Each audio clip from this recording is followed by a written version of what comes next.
Good morning दोस्तों आज की जो विश्लेषण है वो बहुत ही महत्वपूर्ण है, क्योंकि भारत पे लगभग जिन ब्रिटिशर्स ने 200 साल राज किया, भारत में आके बहुत सारे अत्याचार किए, भारत का पार्टीशन करा और ऐसा पार्टीशन करा कि उस पार्टीशन का जो भुगतान भारत आज तक कर रहा है, उसी ब्रिटिशर्स पर दोस्तों अब आज एक इंडियन राज करने वाला है। जी हाँ दोस्तों, कारण है क्योंकि वहाँ के पीएम ऋषि सुनक बन गए हैं। और ऋषि सुनक कौन है तो याद रखिएगा, ऋषि सुनक भारतीय मूल के ब्रिटिशर्स हैं जिन्हें वहाँ का पीएम नियुक्त करा गया है। इनके बनने का कारण लीज ट्रस है। अब आप सोचेंगे लीज ट्रस कौन है, तो लीज ट्रस इनके ठीक पीछे पीएम थी। मतलब अभी उन्होंने इस पद से इस्तीफा दिया है, नहीं तो इससे पहले ब्रिटेन की पीएम कौन थी, लीज ट्रस थी। उन्होंने पीएम पद से इस्तीफा दे दिया, जिसके कारण इन्हें चुना गया है। तो उनसे पूछा गया कि आप बताइए कि आप इस पीएम पद से इस्तीफा क्यों दे रही हैं, तो उन्होंने कहा कि जो मैंने यहाँ के लोगों से वादा करा था वो वादा पूरा नहीं किया। पर दोस्तों आपको ध्यान देना है कि ऐसी कोई भी बात नहीं है। लीज ट्रस ने अपना इस्तीफा इसलिए दिया है दोस्तों क्योंकि इनके ही समय महारानी, जो वहाँ की महारानी थी, उनकी मृत्यु हो गई एलिजाबेथ, और उनकी मृत्यु के कारण जो पाउंड है उसमें बहुत गिरावट आ गई है, जिसके कारण वहाँ विद्रोह होने लगे हैं, मतलब आंतरिक विद्रोह। और तो और दोस्तों, जो इनके पीरियड काल में इनके सपोर्टर्स हैं उन्होंने भी अपने पद से इस्तीफा दे दिया, जिसके कारण वह दबाव में आ गई। क्योंकि दोस्तों जिस अहम पद पर उनके अहम मेंबर थे वह उस पद से इस्तीफा दे रहे थे। दूसरी ओर उन्होंने समर्थन पाने के लिए वादा भी बहुत बड़े बड़े कर दिया था। मतलब पीएम बनने से पहले, जैसे भारत में सीएम बनने से पहले बड़े बड़े वादे किए जाते हैं, पीएम बनने से पहले मैं ये कर दूंगा वो कर दूंगा, वैसे वहाँ पर भी होता है। हर देश में दोस्तों ऐसा होता है, जहाँ जहाँ राजनीतिक पार्टियाँ हैं वहाँ वहाँ ऐसा होता है। तो उन्होंने बहुत बड़े बड़े वादा किए थे। उसमें सबसे बड़ा वादा था क्या, कि चाइना की जो कंपनियाँ हैं उसको इंग्लैंड से निकाल फेंकेंगी और उनके साथ जो डील है वह तोड़ देंगी। परंतु ऐसा हुआ नहीं।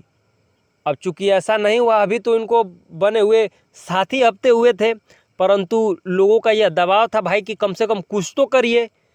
ये अभी दोस्तों कुछ करती, परंतु तभी महारानी एलिजाबेथ की मृत्यु हो जाती है, और जिसके कारण और जो पाउंड है उसमें गिरावट आने लगती है। पाउंड में गिरावट के कारण वहाँ पे महंगाई बढ़ने लगती है। और जिस देश में महंगाई बढ़ेगी, आप उस एग्जाम्पल उठा के देख लीजिए, श्रीलंका, भूटान, जहाँ जहाँ महंगाई बढ़ी है, पाकिस्तान, वहाँ वहाँ सत्ता का पलट हुआ ही है, सत्ता पलटा ही है। तो इन्होंने अपनी इज्जत बचाते हुए कि भाई ब्रिटेन में ऐसा ना हो कि ब्रिटेन में सत्ता पलट गया है, खुद वहाँ के लोगों के डर से इन्होंने इस्तीफा दे दिया है, जिससे ऋषि सुनक को वहाँ का पीएम चुना गया है। इनके समर्थन में, ऋषि सुनक के समर्थक में 150 से ज़्यादा सांसद पहले से ही थे। अगर रिपोर्ट की माने तो यह 28 अक्टूबर को पीएम के पद पर शपथ लेंगे और 29 अक्टूबर को कैबिनेट का गठन करेंगे। होगा इनके कैबिनेट का गठन, किनके, ऋषि सुनक के। तो आप सोच रहे होंगे कि क्या इनके विरोध में कोई खड़ा नहीं हुआ। मतलब ऋषि सुनक जब पीएम पद पर खड़े हुए तो भाई इनके कंपटीटर भी तो कोई खड़ा होगा कि इन्हें निर्विरोध चुन लिया गया है। तो जी हाँ दोस्तों, ऐसी कोई बात नहीं है कि इन्हें निर्विरोध चुना गया है। इनके विरोध में वो हमारे झबरे चाचा बोले तो बोरिस जॉनसन खड़े थे, पर उन्होंने खुद को इस दौड़ से बाहर कर लिया है, क्योंकि उनका मानना था कि यह सही समय नहीं है वापसी करने का। कारण है पाउंड गिरती ही जा रही है, महंगाई बढ़ती ही जा रही है। तो वो ऐसा सोच रहे हैं कि ऐसा हो सकता है कि ये भी पीएम पद से इस्तीफा दे दे, परंतु वो भारतीय है, वो भूल गया है। वो कौन, ऋषि सुनक भारतीय हैं, ये भूल गए हैं हमारे झबरे चाचा। आइए दोस्तों, हम समझ लिए कि क्यों ऋषि सुनक को पीएम पद पे लाया गया है, परंतु अब जानते हैं कि ऋषि सुनक आखिर हैं कौन। तो ये भारतीय मूल के ब्रिटिश राजनेता हैं। वे साउथहैम्पटन में पूर्वी अमेरिका से आए भारतीय माता पिता की संतान है। इनका जन्म होता है दोस्तों 12 मई 1980 को। ये बचपन से ही ब्रिलियंट थे। इन्होंने ऑक्सफोर्ड से दर्शन शास्त्र, अर्थशास्त्र और राजनीति की पढ़ाई करी और स्टैनफोर्ड यूनिवर्सिटी से एमबीए भी करा है। मतलब एक तरफ से यह है स्कॉलर है, मास्टरमाइंड है। ये यॉर्कशायर के रीमंड से पहली बार सांसद बने थे। कब? 2015 में। कहाँ से? यॉर्कशायर के रीमंड से पहली बार सांसद बने थे।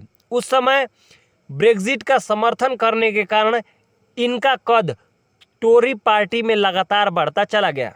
अब हमारे जो कुछ लिसनर हैं वो सोच रहे होंगे कि ब्रेक्जिट क्या है दोस्तों, तो आप याद रखिएगा का ब्रिटेन का एग्जिट होना ब्रेक्जिट है, परंतु पूछेगा किससे? तो यूरोपियन यूनियन से। यूरोपियन यूनियन से ब्रिटेन जो होता है दोस्तों बाहर निकल गया, उसी को ब्रेक्जिट नाम दिया गया। तो ब्रिटेन का एग्जिट होना क्या है? ब्रेक्जिट। तो इन्होंने समर्थन किया, उन्होंने बहुत सारे पॉइंट बताए कि क्यों ब्रिटेन को यूरोपियन यूनियन से अलग हो जाना चाहिए, जिसके कारण ये लाइमलाइट में आ गए, मतलब पॉपुलर हो गए। इसके बाद दोस्तों क्या होता है कि फरवरी 2020 में इन्हें देश का वित्त मंत्री नियुक्त करा गया। तो 2020 में कौन थे? बोरिस जॉनसन थे। तो उनकी सरकार में इन्हें वित्त मंत्री नियुक्त कर दिया गया और यह सबसे तेजी से वित्त मंत्री बनने वाले भी व्यक्ति बने थे। उसके बाद दोस्तों फरवरी में ही 2020 में ये साजिद जाविद के इस्तीफा देने के बाद उन्हें ब्रिटेन का नया चांसलर नियुक्त कर दिया गया था। साजिद वाजिद ब्रिटेन के चांसलर थे, उन्होंने इस्तीफा दे दिया कि अब मैं इस पद पर नहीं रहूँगा, तो उनके पद को संभालने के लिए इनको चांसलर बना दिया गया था ऋषि सुनक को। तो इस प्रकार से ऋषि सुनक के बढ़ते कदों के कारण और उन्होंने जो ब्रेक्जिट का समर्थन किया था वो पॉपुलर हो गए थे पहले से ही, और इनकी पॉपुलरिटी को देखते हुए इस रेस में वो सबसे आगे चल रहे थे। चूँकि लिज ट्रस वोटिंग में इनसे आगे थी तो वो पीएम बनी थी, परंतु ब्रिटेन की हालात को देखकर, वहाँ के बढ़ते महंगाई दोस्तों या फिर गिरते हुए पाउंड को देखकर वो घबरा गई, क्योंकि उन्होंने श्रीलंका, भूटान, मतलब ऐसे देशों जैसे म्यांमार, ऐसे देशों को देखा है कि वहाँ पर महंगाई बढ़ने के कारण कैसे सत्ता में परिवर्तन हुआ है। तो यही कारण है दोस्तों कि वो डर गई कि कहीं ऐसा मेरे साथ ना हो जाए, तो बेइज्जती तो होगी ही, दूसरी तरफ देश भी जाएगा, ब्रिटेन की बदनामी भी होगी। इसी के कारण उन्होंने क्या किया, खुद को अलग कर लिया, कहा कि मैं इस पद से इस्तीफा देती हूँ। अब इनके कंपटीशन में थे बोरिस जॉनसन, जो इससे पहले भी पीएम रह चुके हैं, परंतु कोविड-19 में इनको पार्टी करने के कारण ये घर में लगभग 40 से 60 लोगों को इकट्ठा करके पार्टी कर रहे थे, तो इनका ऐसे ही जो इमेज है वह डाउन हो गया था। तो अब बचे थे कौन? ऋषि सुनक। तो हमारे ऋषि सुनक को पीएम चुन लिया गया है, कहाँ का? ब्रिटेन का। और ये 28 अक्टूबर को क्या करेंगे? शपथ लेंगे दोस्तों। तो ये ब्रिटेन के पहले भारतीय मूल के पीएम होंगे, ये आपको याद रखना है। होप करता हूँ दोस्तों आपको यह विश्लेषण अच्छा लगा हो।